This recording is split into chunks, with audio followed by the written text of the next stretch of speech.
ಒಬ್ಬ ವ್ಯಕ್ತಿ ಮರಣವನ್ನು ಹೊಂದಬೇಕಾದ್ರೆ ಅವನ ಬಾಯಿಯಲ್ಲಿ ಗಂಗೆ ಬಿತ್ತು ಅಂತ ಹೇಳಿದ್ರೆ ಯಮನ ಬಳಿಗೆ ಹೋಗಲ್ಲ. ಯಮನ ಭಟರು ಬಂದವರು ವಾಪಸ್ ಹೋಗ್ತಾರೆ.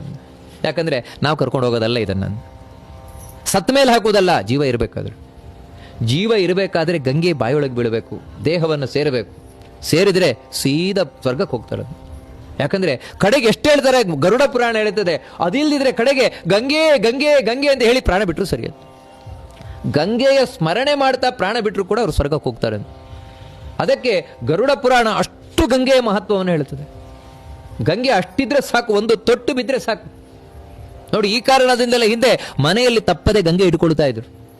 ಯಾಕಂತ ಹೇಳಿದ್ರೆ ಕಡೆ ಕಾಲದಲ್ಲಿ ಬಾಯಿಗೆ ಹಾಕ್ಲಿಕ್ಕೆ ಬೇಕು ಗಂಗೆಯನ್ನು ಅಂತ ಎಲ್ರಿಗೂ ಸಿಗೋಲ್ಲ.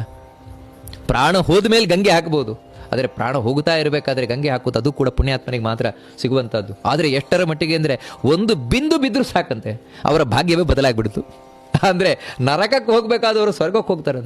ಅಷ್ಟು ಪುಣ್ಯ ಇದೆ, ಅಷ್ಟು ಗಂಗೆಯಲ್ಲಿ ಮಹತ್ವ ಇದೆ. ಇದೆ ಎಲ್ಲ ಪುರಾಣಗಳು ಕೂಡ ಗಂಗೆಯ ಮಹತ್ವವನ್ನು ಹೊಗಳಿದಷ್ಟು ಸಾಲದು. ಅಂಥ ಮಹತ್ವದಿಂದ ಕೂಡಿದವಳು ಗಂಗೆ. ಎಂಥ ಭಾಗ್ಯ ಕೊಡುವವಳು ಅಂತ ಹೇಳಿದ್ರೆ, ಸತ್ತ ಮೇಲೆ ನಮ್ಮ ಮೂಳೆ ತಗೊಂಡೋಗಿ ಹಾಕಿದ್ರು ಸರಿ, ಗಂಗೆಗೆ ಬೂದಿ ತಗೊಂಡೋಗಿ ಹಾಕಿದ್ರು ಸರಿ. ನಮ್ಮನ್ನ ಭಾಗ್ಯ ಅಂದರೆ ಎಂಥ ಪಾಪಿ ಲೋಕದಲ್ಲಿದ್ದರೂ ನಮ್ಮನ್ನ ಒಳ್ಳೆ ಸ್ವರ್ಗಲೋಕಕ್ಕೆ ಕೊಂಡ್ಕೊಂಡು ಹೋಗುವಂತಹ ಶಕ್ತಿ ಗಂಗೆಗಿದೆ.